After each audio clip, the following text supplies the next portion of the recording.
అందరికీ నమస్కారం అండి. నేను నల్లగానే ఉంటాలేండి. ఫిల్టర్ పెట్టడం వల్ల ఇలా తెల్లగా కనిపిస్తున్నా. అసలు విషయం ఏంటంటే,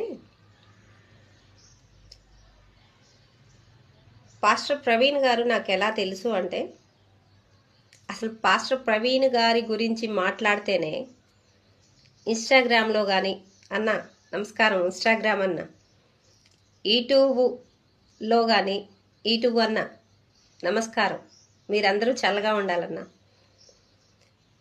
ఇన్స్టాగ్రామ్లో కానీ, యూట్యూబ్లో కానీ పాస్టర్ ప్రవీణ్ గారి గురించి మాట్లాడితేనే డిలీట్ చేస్తున్నారు, నోటికి తాళాలు వేస్తున్నారు.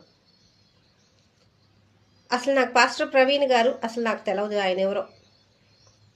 ఒక పాస్టర్ గారు ఒక గ్రూప్లో పెట్టారు, పాస్టర్ ప్రవీణ్ యాక్సిడెంట్లో మరణించారు అని.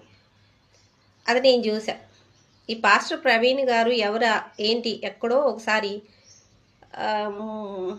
చూసినట్టు ఉంది అని చెప్పి ఆయన వీడియోలు చూసా. ఆయన వీడియోలలో ఎక్కడా తప్పు చేసినట్టు, ఆడ అన్యాయంగా మాట్లాడినట్టు, అన్యాయం చేసినట్టు నాకు అనిపించలేదు. నాకు అనిపించలేదు.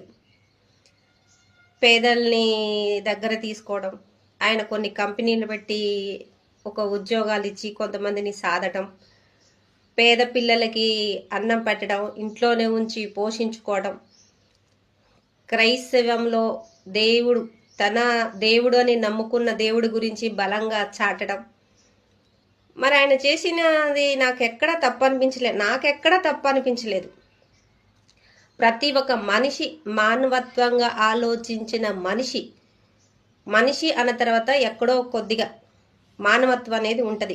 ఆ మానవత్వంతో ఆలోచించి చూస్తే ఆయన ఎక్కడ తప్పు చేసినట్టు కానీ నాకు అనిపించలేదు. మరి మీకు ఎందుకు ఆయన తప్పుడు మనిషిలా అనిపించిందో ఆ భగవంతుడికి తెలుసు. ఆయన తప్పుగా అనుకున్న వాళ్ళని దేవుడు క్షమించి మీ కుటుంబాలను మిమ్మల్ని దేవుడు చల్లగా దీవించునుగాక. మరి ఆయన మరణించిన స్థలంలో ప్రతిదీ అనుమానంగానే ఉంది. మరి అనుమానాలు చెప్పడం తప్పేంటో మరి నాకు అర్థం కావట్లేదు. మీరైనా ఏదన్నా చూసినప్పుడు ఇది అనుమానంగా ఉందిరా, అది ఇది అనుకుంటారు కదా. ప్రతి ఒక్క మనిషి అది నిజం, అవును ఇది అనుమానంగానే ఉంది, ఇది అట్లా కాదని అనుకుంటారు. మరి అనుకోవడంలో చెప్పడంలో తప్పేంటి?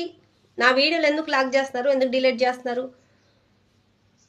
చెప్పండి బ్రదర్ గారు, చెప్పండి అన్నలు. మీరు అలాగే